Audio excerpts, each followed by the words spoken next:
boat couch. Yeah, you know how I do. And is this right? All right, whatever. We'll just go. Welcome to Boat Couch Impromptu.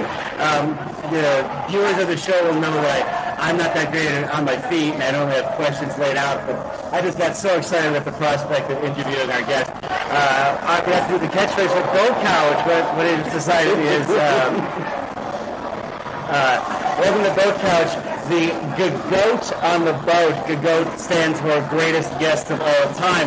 That would certainly encompass our guest today, DJ Aesthetic, also known as Nate Tanya Rose. What's up, man? How's it going? Oh, you know, living the dream. We're on a fucking cruise ship. We are on a cruise ship on the Atlantic Ocean. Day 7. Surrounded by perpetual weirdness. So, you know, it's like being in the wetlands and in the sunlight, David Attenborough, like documentary.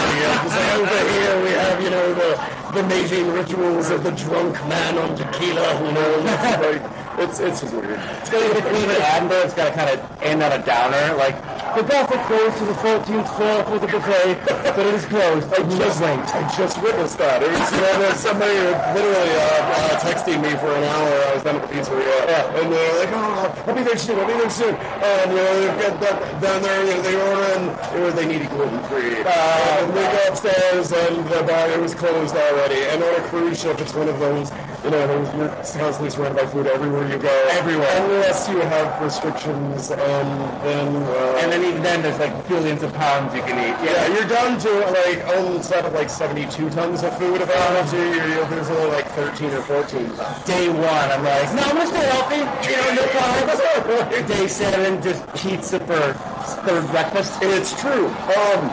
More true than I like to admit. Earlier this week, you know, I've been to the gym 3 times. You know, good job. You know, awesome. I'm really kind of. And right before this, I'm like, right, I just ate a pizza. An entire pizza. I am a disgusting human being. I think got an ice cream cone when you got your pizza. So, all of these things, of course, brought to us by not only the wonderful MSC Divino, but however that's pronounced. But big ups to Olachana Travel for having us. And to our guest, I mean, we've known each other for a while, but you might have seen our guest today most recently as the drummer for Stoneburner. I'm curious as to how you've been finding that experience and how you've been finding playing on a boat. So I actually just snuck on stage one day, and Steven didn't notice, and I just kept wandering on, and eventually going on tour, I got in the band one day. Who the fuck is this guy? And Don was like, you haven't noticed him the last like 7 shows? You know the drums have been really good the last couple of shows. Yeah, and Nick can't sometimes not always observant, you know, and so he didn't notice. And at that point, it's like, well, what are you gonna do? I'm gonna hang around. I've been DJing Gothic Cruise for the last decade or so. Wow. And it started off just as one of these one-off, like, well, that's weird. So, if I'm being honest, my wife wanted a vacation, and it turned into one of those, like, no, you're doing this. Yeah, I mean, I didn't have a say in the matter, and life's all about experiences and weird shit. You know, you don't want to be lying on your deathbed. Remember that time? Yeah. I did that thing when I was. Yeah. So I just kind of kept coming back. That's awesome. And every year I'd say the same thing. Like, I don't know. I don't know if I'm doing it next week. I am. Yeah, that's amazing. But no, so then when Stoneburner got booked, it was another like checkbox of another one of those like, well, sure, I've DJ'd on a cruise liner. Okay. But have I ever, you know, played with a live band on a cruise liner? And this is actually, the second time we've done this. And both times equally as weird in their own little ways. Because I'll never forget, you know, the first time we did it was kind of a different setup, a little more minimal, still trying to figure our shit out a little bit. And there was all this little weirdness of, okay, this is Stoneburner. Yeah, earlier incarnation of it a little bit. And so I'm playing on this ship, and we're sitting there drumming along, and I remember I threw my drumstick up and I hit a sprinkler head because the ceiling to this like stage is awesome. I felt it in the head and I kind of looked up and there was that moment of terror. Oh no! And that moment flashing through your head of just like, did I just you hear the announcement and like echo or like Charlie, it's echo, 13, the codes they use, and suddenly you're having conversations with and that thing. And then he says some shit like, "No, you're part of the goth." It's like, what a blow. Yeah, we knew you rough scummy. Yeah, we were just waiting for one of this girl. But you didn't. I did it, but that was not without complete foul. This one was more funny than not, but they kept telling us, oh, it's totally fine to use smoke machines. Totally fine. It's totally fine. You should be fine. We checked it with the bridge. Well, somebody did not check it with the bridge. No. It sets off the alarm, and me being, the industrial kid, when I first started hearing it, I literally thought, damn it, Steven, you're playing yet another mix you didn't send me before the show. I literally thought, like, it was a little bit more,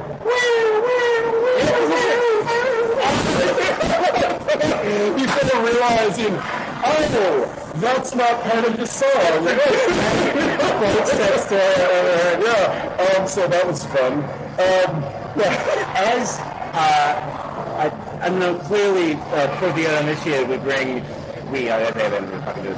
But there's a concentrated group of Gothics, but as a DJ, you still have to, I would guess, don't have to worry about, be a little bit more varied in your range of songs. Yeah, actually,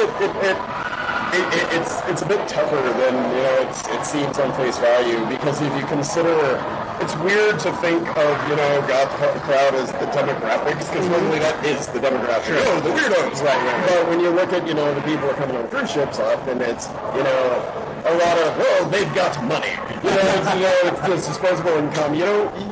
There's a lower concentration of the young kids. The bleeding.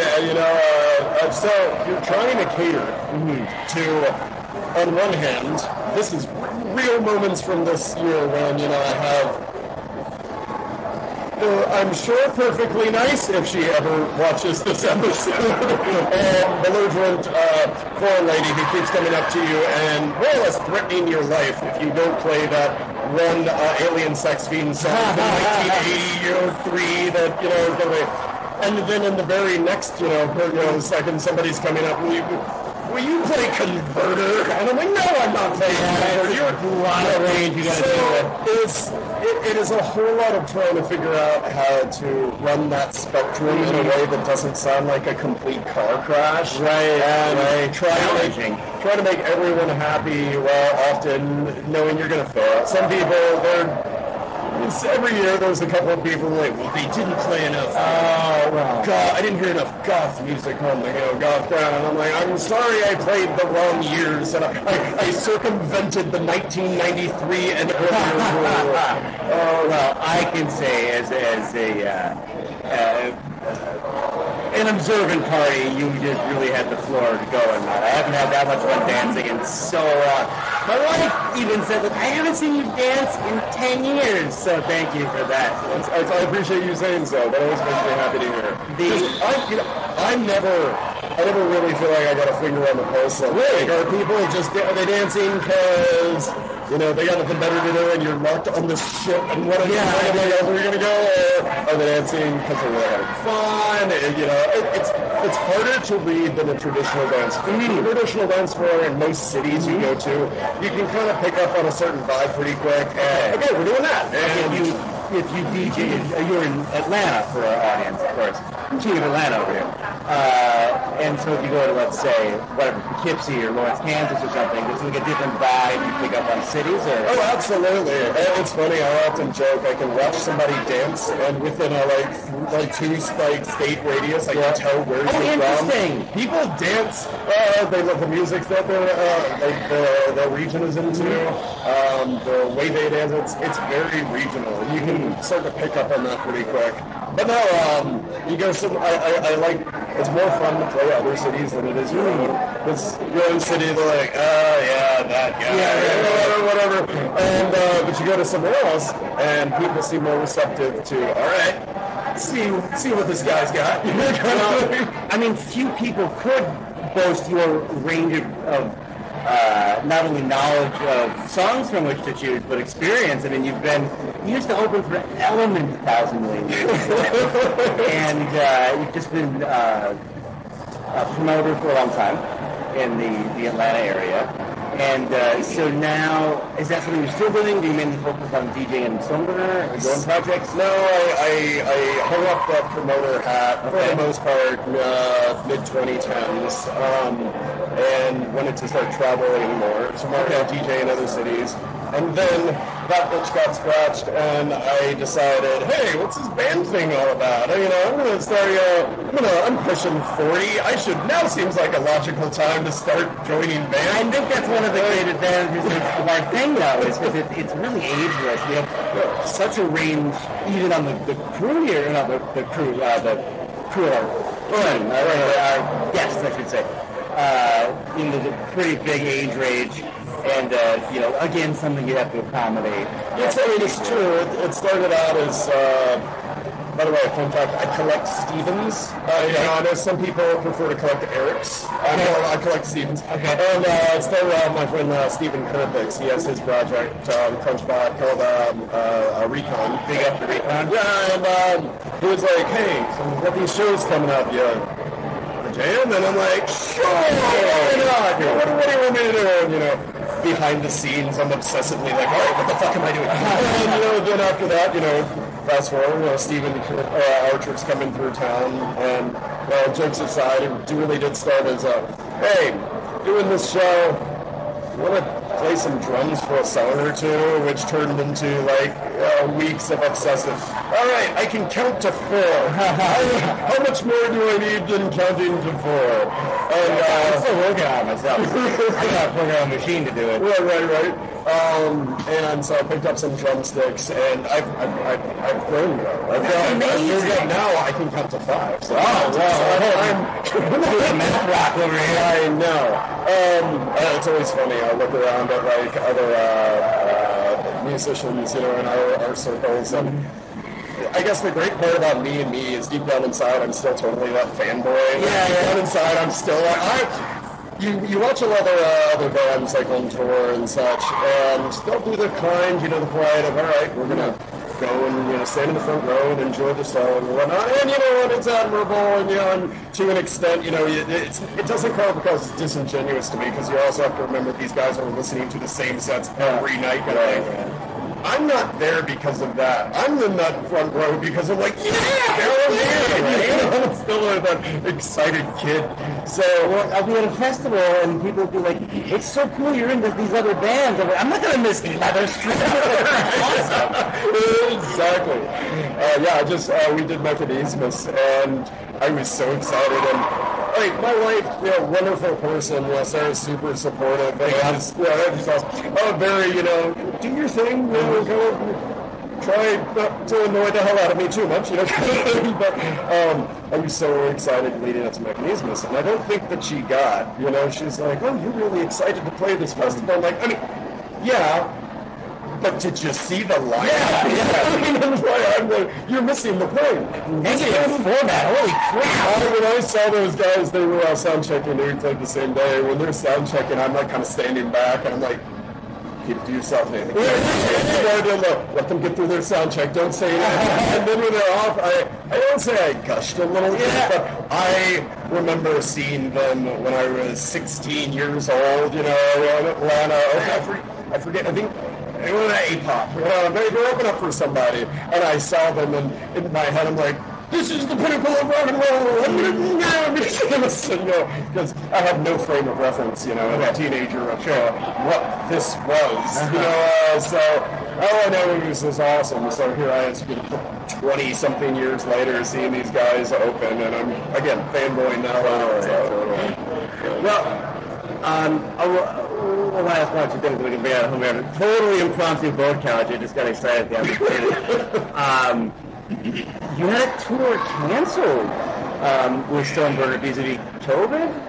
That sucks, man. That was rough. I would love to. So Stephen Archer, he'll always come across cool as a cucumber. Very much shit happens. I would love to let the world, think that stuff happens. I took it hard. Yeah. I spent really looking forward to it. I spent months, my wife would tell you for about 2.5 months leading up to it, she just didn't see me. That's what I was doing leading up to it. Oh my God, our wives could do a book together on our husbands and what it's like to just lose them. Right. Well, I have so many hobbies and so many things I get excited about that, when I am into something, I'm into it. I am 110%. So this tour is coming up, and I kind of just threw everything at it. And Steven's like a pain in the ass. I'm like, all right, so what's the set list for this? And he's like, all right, here's the set list.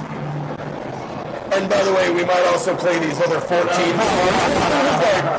Okay, and then a week ahead. By the way, I just wrote 3 more covers, and because that's it. And it sucks because they're awesome. You listen to it, you're just like, damn it, they're so good. I can't even write a bad song once. It would really, I'd be happy. He sends me. I don't think he's capable of doing it. It had every 47th song or something. He'll send me something, and it's so terrible. I'll light up for a second, I have a critique. Yeah, one time instead of being honest, I'm like, fuck, it's really good. Well, but no. So we were leading up to this tour, and it kicked off really, really well. And it was a new experience for me because the most shows I had ever done consecutively were 13 shows up and down West Coast ones. And this was the full tour. Yeah, this was really doing it. Yeah, I was going to be gone. I'm all excited. I'm like, Sarah, I'm going to be gone for 5.5 weeks. And she's like, you're going to be gone for 5.5 And I'm like, okay, I get what you're throwing back at me. But anyway, so we're on the road, and then we were being cautious.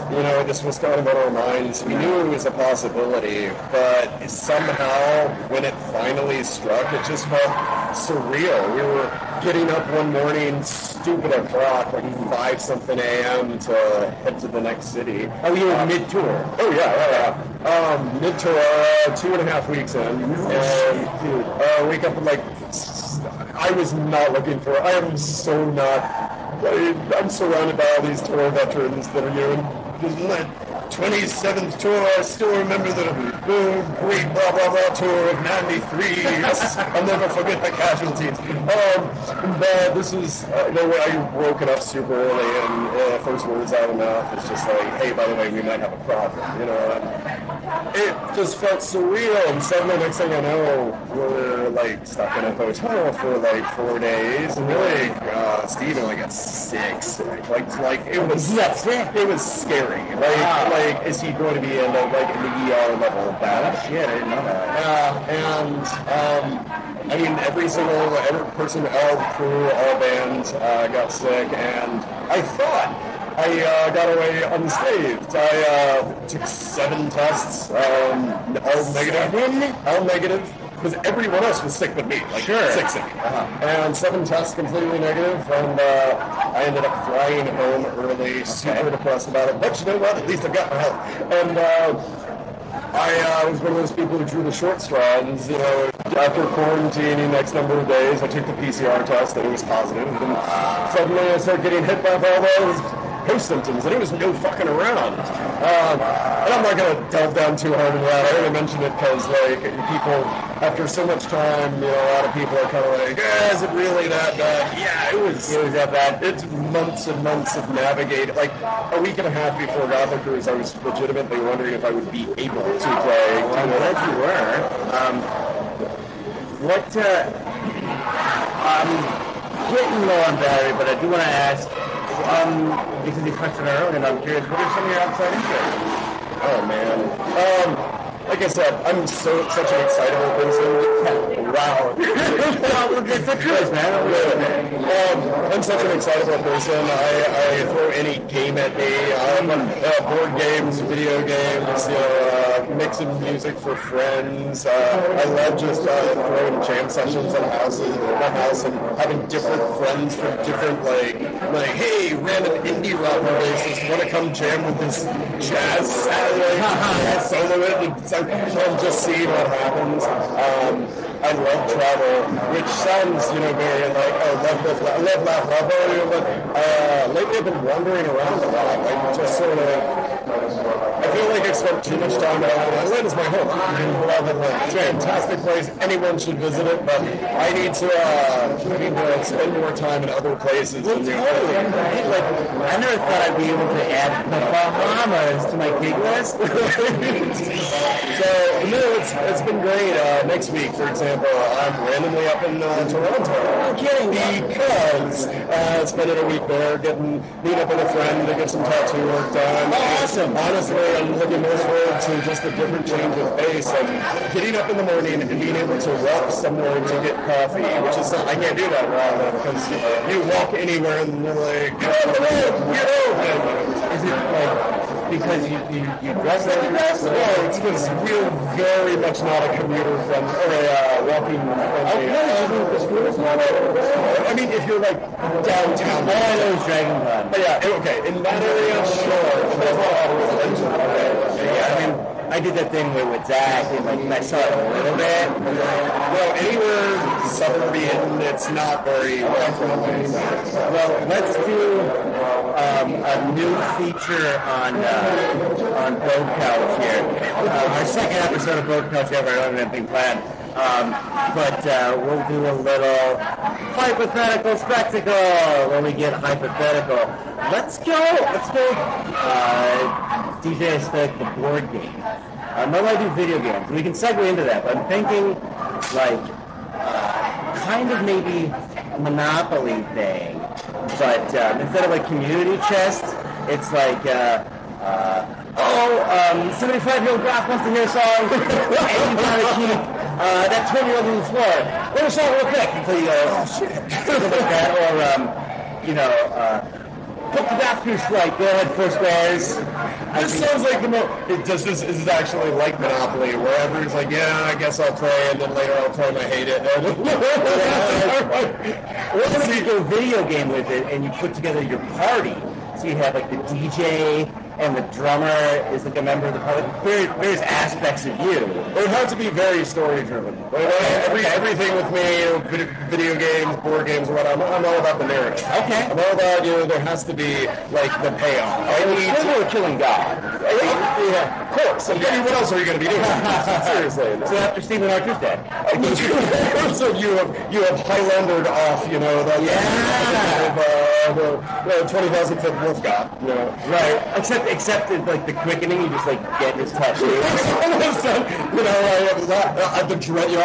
I'm the bald guy. All of a sudden, dread coming out of the top of my head. Oh, if you do the Mega Man thing, you get the power of like the boss. Right.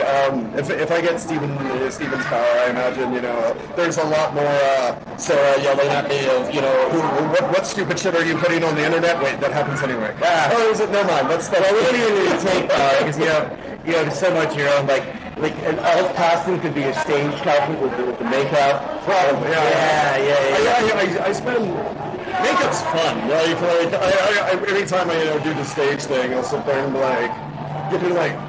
what would a rabid wolf feel like?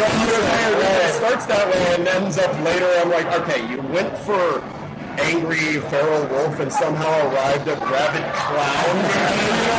You know what? Lean into it, whatever. I feel like a planet-eating wolf and a rabid clown would be buddies. Yeah, this is definitely like a round 3, round 4 boss fight. Okay, dope. Cool, yeah, we get... this is feeling really good. We're gonna punch out. I feel like we've just brushed the surface here on Impromptu Boat Couch, but Jimmy, can you plug like links or something we can toss out to the listeners and viewers? I know I'm putting you on the spot. Totally putting me on the spot. And a smarter man probably would have given that. Check out Stoneburner.bandcamp.com. Look at all the DJ Aesthetic set lists. get me to the Gothic Cruise. Seriously, it is nothing like, if you've never been on Gothic Cruise, it is nothing like you think it is, and so much fun. It's great. It is ridiculous in every way possible, and so I'm not sure I've ever met anybody that, you know, left Gothic Cruise and just thought, like, worst week ever, total waste. Now everyone's like, that was fucking weird and awesome, and I want to book next. Totally. I'm already international as well. Like, I've met friends from like Germany. People fly from all over the place. Next year, technically, it's going to be 2024 because they're skewing from fall to starting to do spring and stuff. Okay. But spring 2024, I'm predicting it now. I'm calling it now. That's going to be a hot run. You know, the lineups and the people I've been talking to. I've already heard, you know, a notable amount of like Europeans who are flying in or whatnot.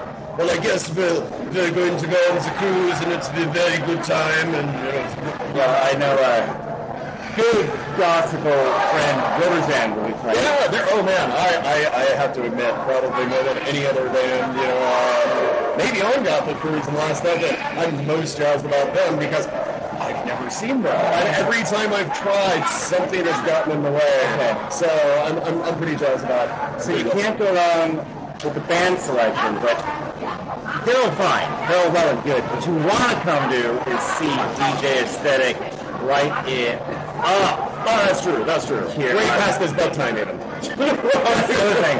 I've never stayed up this late in my life. Oh, it's a trial of endurance. Like even last night, you know, they're like, hey, so I know we got time change, let's just go till 5. And I'm like, till 5?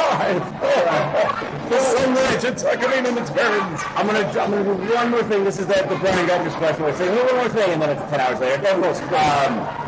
Tips for first timers. I will say, if your band is playing, back up. Oh, always. You're not going to be able to run the guitar center. Yeah, I always show up with a backup hard disk of all my entire library, and ball movement doesn't screw you up or anything like that if you're playing? It's going to happen. You have to just sort of roll with it. So be prepared for that. Depending on what day, what time you're playing, things will shift, things will go wrong. Most bands, though, over the years, they've rolled with it really, really well. They've had the fun of it far outweighs, no, just the weirdness of it far outweighs the panic. And there's so much support from the other bands and everybody else that if anything does go wrong, someone else has it. I'm a pretty neurotic motherfucker, and like it took me a while to get to realize what you're just telling me now. It's like, it's really supportive.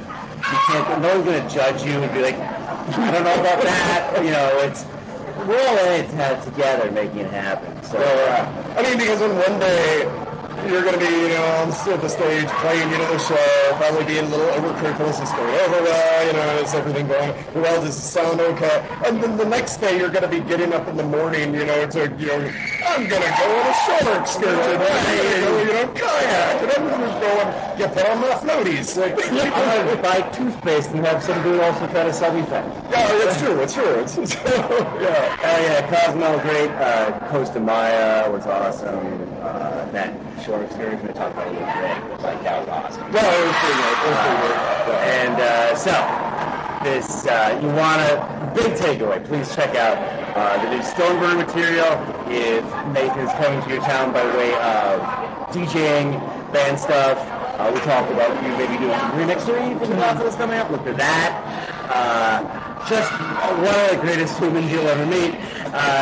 This is Brian for Nathan for Boat Couch with the new Boat Couch tagline. The goat on the boat. The goat stands for, of course, greatest guest of all time. Boat Couch. Ouch! I let us talk over the ending credits here. Oh yeah, if you want to get your name in these ending credits, that's patreon.com/gospels. You can join the rank of iHateArtists.com, lured by radium. That's my buddy Pat from high school. John and Castro, Grim Reaper for hire. Some of the funniest Grim Reaper stuff you'll ever see. Bramley, Ray from Providence, Fly Ahead, Welcome Lagoon, Hans from Sinai, Kent Hawk for the Ditch, and of course Giga Glitch. Yeah, well, I was good, but I'm thinking, not Tyrannical Overlords, Tiger's Dog, Digital, who I'm contractually obligated to plug, or they'll kill me. This is Boat Couch.